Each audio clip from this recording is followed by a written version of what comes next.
नमस्कार मित्रांनो, मी प्राध्यापक नामदेवराव जाधव. आज देशाच्या समोर, महाराष्ट्रासमोर जो अत्यंत गंभीर असा प्रश्न आहे, मराठा आरक्षण, धनगर आरक्षण आणि बाकीचे सगळे आरक्षण, बरेचसे काही प्रश्न आहेत आणि त्या संदर्भात एक मोठा विषय आपल्या समोर होता. तो म्हणजे घटनेच्या तत्वामध्ये, सुप्रीम कोर्टाच्या नियमामध्ये बसणारं आरक्षण कसं दिलं जातं. विषय आहे टिकणारं आरक्षण. हो, हॅलो, गंभीर्याने ऐका आणि पूर्ण ऐकल्यानंतरच आपलं मत द्या. ओके, घाई करू नका, कारण हा विषय अत्यंत सिरियस आहे आणि गेल्या 40-45 वर्षापासून जो धगधगता विषय आहे त्याच्यावरती आपण बोलणार आहे. तर टिकणारं आरक्षण कसं दिलं जातं लक्षात घ्या. आपल्या देशामध्ये 1980 पासून म्हणजे 82 पासून मराठा आरक्षणाचा प्रश्न ऐरणीवरती आहे आणि 8 इलेक्शन आतापर्यंत जवळपास असे झाले की ज्याच्यामध्ये इलेक्शन आलं की एक वर्ष अगोदर आम्ही तुम्हाला आरक्षण देणार अशा प्रकारचं राजकीय लोक घोषणा करतात. त्याच्या आधारे इलेक्शन लढतात, जिंकतात आणि सत्तेत आले की 4-4.5 वर्षे परत अगदी कुंभकर्णासारखी झोप घेतात आणि परत 6 महिने 5 महिने जवळ आले इलेक्शन दुसरं लागायला की त्यावेळी मग मराठा आरक्षण देऊन टाकायचं आणि इलेक्शन परत त्याच्यावरती जिंकून जातात आणि परत 2-4-5 महिन्यांनी इलेक्शन संपलं, ते परत जिंकून आले की परत कुणीतरी कोर्टात जातं आणि परत ते टिकलं जात नाही, कोर्टातून ते माघारी होतं. लक्षात घ्या, आरक्षण हा इलेक्शनचा लोकांनी जिंकण्याचं एक हत्यार म्हणून वापरलं आणि ते कधी त्याच्या संदर्भात गंभीर नव्हते. आणि हा पक्ष असा तो पक्ष म्हणण्याची गरज नाही. सगळेच पक्ष एकाच उद्देशाने काम करतात, त्या म्हणजे लोकांना आमिष दाखवणं, लोकांची थाप मारणं आणि लोकांना गंडवणे आणि सत्तेमध्ये येणं. लक्षात घ्या, त्या आश्वासनाचं पुढे काय झालं हे जनता पण विसरून जाते आणि नंतर परत प्रश्न तो जेव्हा परत म्हणजे वातावरण गरम होतं तेव्हा लोकांच्या लक्षात असं सगळं झालं. 8 इलेक्शन आतापर्यंत झाले मराठा आरक्षणा विषयावरती, परंतु तडा काय लागला नाही. यांचीही सत्ता बघून झाली, ह्यांची सत्ता बघून झाली. आता आपण सत्य बघूया. घटनेच्या नियमामध्ये टिकणारं आरक्षण कसं दिलं जातं. भारताच्या राज्यघटनेचा उद्देश आहे, एक उद्देश आहे की जस्टिस फॉर, ओके, म्हणजे जस्टिस द्यायचा, न्याय द्यायचा. कुठला? इको, सोशल अँड पॉलिटिकल, आर्थिक, सामाजिक आणि राजकीय न्याय देण्यासाठी आपली घटना काम करते.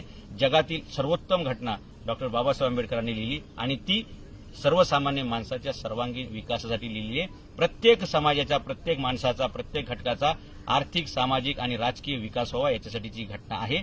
परंतु या राज्यघटनेचा गैरवापर लोक करतायत आणि आपापले राजकीय पोळ्या भाजण्यासाठी हे आरक्षण नावाचं कोलीत त्यांनी वापरले. अर्थात इलेक्शन म्हणजे हे आरक्षण हे ना, खरं तर हे ना सर्वसामान्य माणसाच्या उद्धाराचा परिस आहे, तो कल्पवृक्ष आहे, ती कामधेनू आहे. परंतु या भामट्यांनी मात्र हे कोलीत म्हणून वापरलं आणि ही सगळी परिस्थिती आली. म्हणून आजचा आपला व्हिडिओचा विषय आहे की टिकणारं आरक्षण कसं दिलं जातं.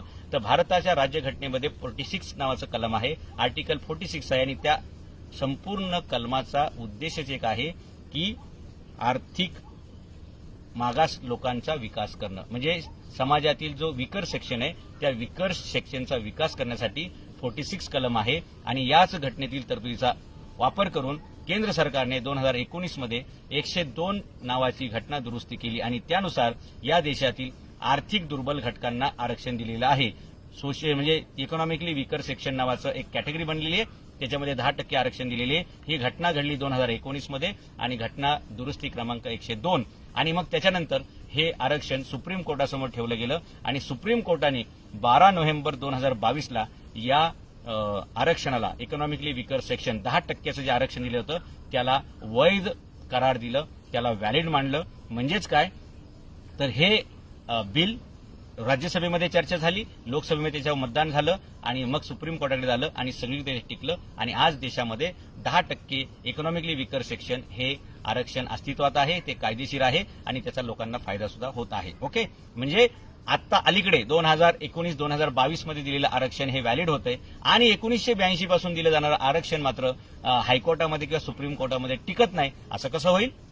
हे का होतंय? कारण देणाऱ्यांची इच्छा प्रामाणिक नसते, त्याच्यामागे राजकीय षडयंत्र असतील, ते सगळं होत असतं. आणि म्हणून जर तुम्हाला आरक्षण पाहिजे असेल तर 2 फॅक्टर आहेत.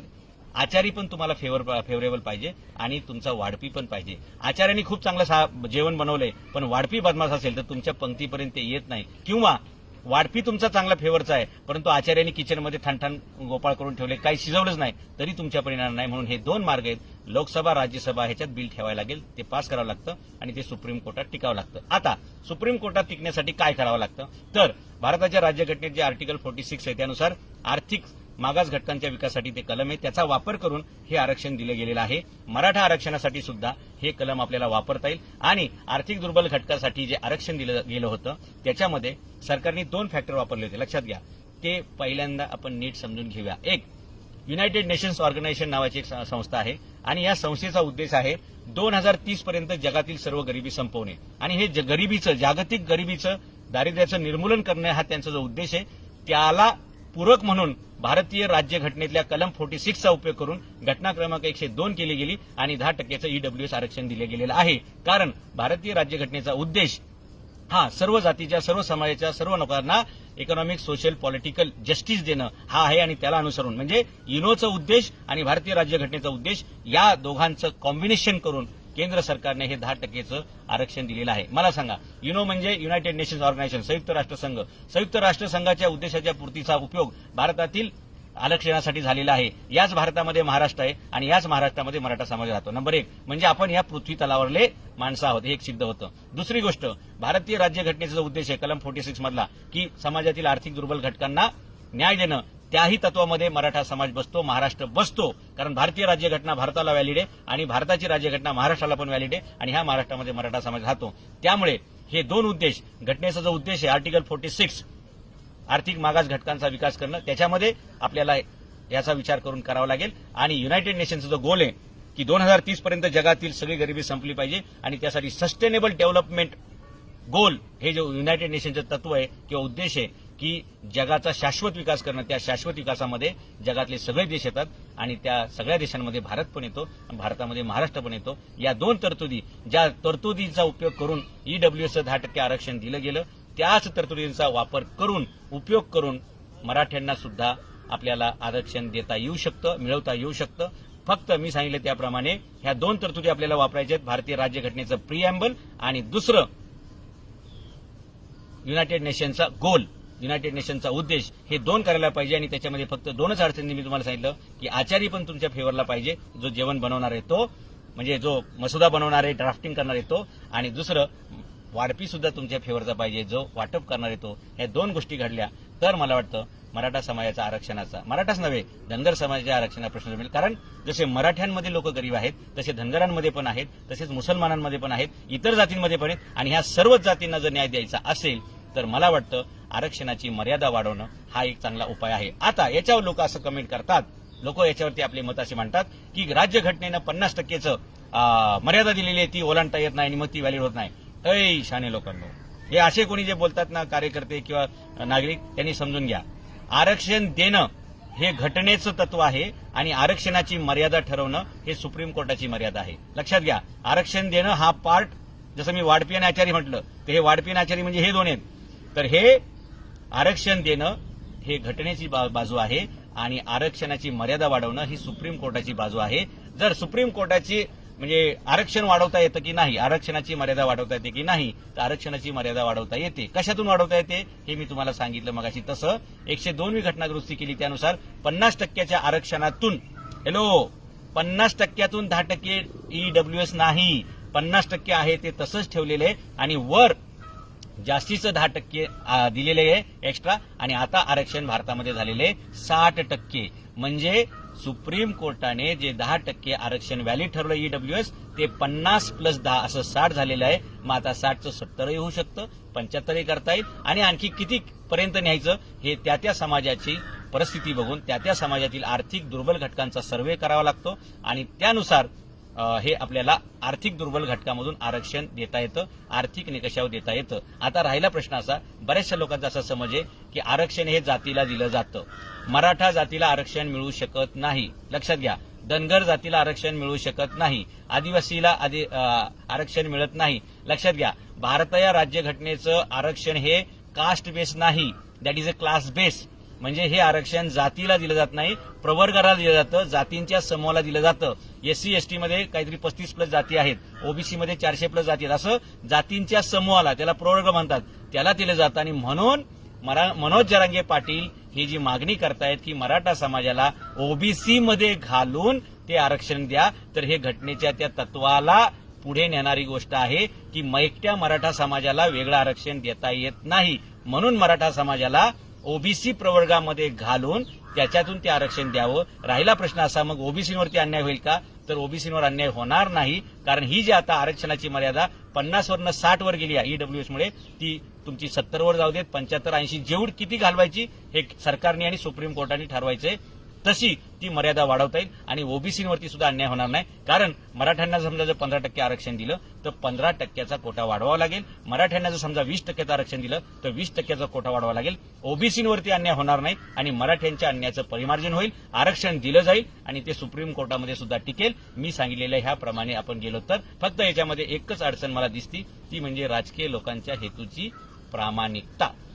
जर हेतू प्रामाणिक असेल तर ह्या दोन्ही गोष्टींमध्ये म्हणजे घटनेच्या प्रिएम्बलचा उल्लेख करून, घटनेच्या 46 कलमाचा उपयोग करून युनायटेड नेशन्स ऑर्गनायझेशनचा 2030 पर्यंत जगातील सर्व गरिबी निर्मूलन करणं, त्या गरिबीमध्ये मराठी पण येतात, धनगर पण येतात, महाराष्ट्र पण येतो, भारताची सगळीच राज्य येतात, जगातील सर्व देश येतात. सस्टेनेबल डेव्हलपमेंट गोल हा जो युनायटेड नेशनचा गोल आहे 2030 पर्यंतचा, त्याचाही उपयोग करून आपल्याला असं आरक्षण देता येतं, टिकणारं देता येतं. आता याच्यावरती फक्त लोकांनी हे लावून धरलं पाहिजे की ज्यांच्याकडून हे आरक्षण अंमलात येणार आहे त्या पुढाऱ्यांना तुम्हाला धारेवर धरावं लागेल, त्या पुढाऱ्यांना तुम्हाला सरळ करावं लागेल, त्या पुढाऱ्यांना याचा जाब विचारावा लागेल की तुम्ही आम्हाला दरवेळी का फसवताय, हे फसून तुम्हाला काय मिळतंय.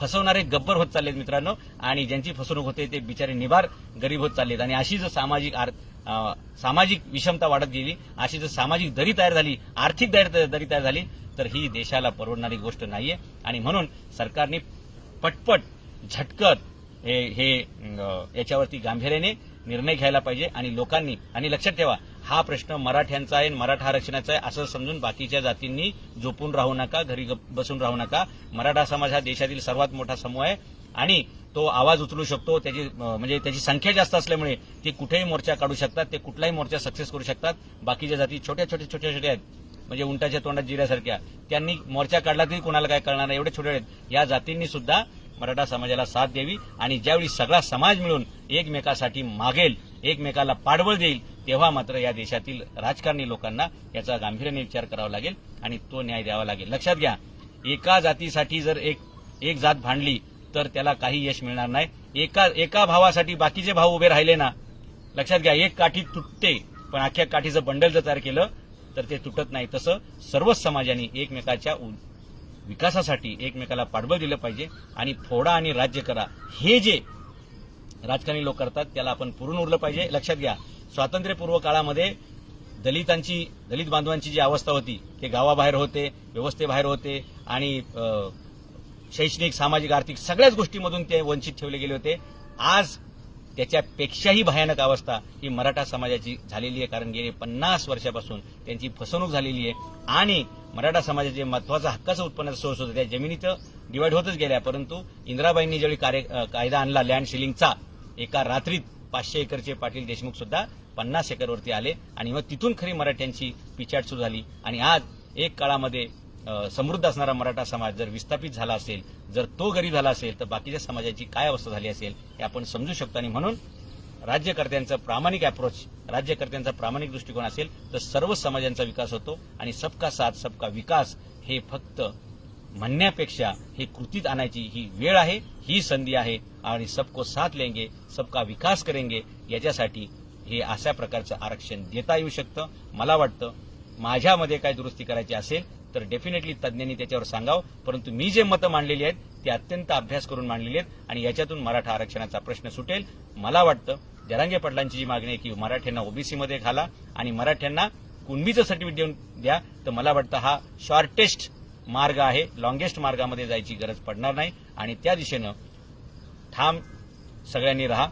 आपण ठाम राहिलो, एकत्र आलोय, एकत्र चाललो आणि एकत्र वाटचाल चालू राहिली तर आपण एकत्र पोहोचू. आणि मराठा आरक्षणाचा, धनगर आरक्षणाचा, आदिवासींचे प्रश्न आहे, या सगळ्यांचे जे प्रश्न आहेत हे सगळे आपल्याला सोडवता येतील. फक्त आपल्याला घटनेचा जो उद्देश आहे, justice for all, social, equal and political, सर्वांना समान न्याय, आर्थिक, सामाजिक, राजकीय, त्या घटनेच्या उद्देशाला आपण पूर्ततेकडे जाऊ शकतो. अन्यथा असंच आपल्याला आपसामध्ये भिडवून हे राजकीय लोक आपल्या पोळ्या भाजत राहतील आणि म्हणजे पोळीला राजकारणी आणि गोळीला सामान्य माणसं, हे चित्र तयार होत राहिले. आणि म्हणून सर्व समाजातील, सर्व जातीच्या लोकांना मी विनंती करेल की शांततेच्या मार्गाने या सर्व राजकारणी लोकांवरती एवढा मोठा दबाव तुम्हाला टाकावा लागेल आणि गावापासून ते पार्लमेंटपर्यंत तुम्हाला हा दबाव टाकावा लागेल. महत्वाचा मुद्दा हा पार्लमेंटमध्येच आहे. हे बिल राज्यसभेत यावं लागेल, लोकसभेत मंजुरी मिळावी लागेल आणि सुप्रीम कोर्टातून त्याच्यावर शिक्कामोर्तब केलं तर मला वाटतं हे टिकणारं आरक्षण दिलं जातं. हे सगळे बारकावे अभ्यास न करता हे आरक्षण दिली जातात आणि म्हणून ती कोर्टामध्ये टिकत नाहीत हे आपल्याला माहीत असेल. एक तर वकील द्यायचा नाही, दिला तर तो वकील कोर्टात हजर राहत नाही, तो त्याची बाजू मांडत नाही. याचा अर्थ काय आहे? हे सगळं ठरवून केलं जातं आणि म्हणून आता लोकांनी फसता कामा नये. आर या पार आता म्हणजे दिल्याशिवाय घेतल्याशिवाय राहत नाही. कोण म्हणतं घेणार नाही, घेतल्याशिवाय राहणार नाही. या भूमिकेने लोकांनी पुढे जावं लागेल आणि कोणत्याही प्रकारचा कायदा हातात न घेता शांततेच्या मार्गानं, अहिंसेच्या मार्गाने जर आपण एकजुटीनं ही वाटचाल केली तर हा प्रश्न सुटेल असं मला वाटतं. धन्यवाद. जय हिंद, जय महाराष्ट्र.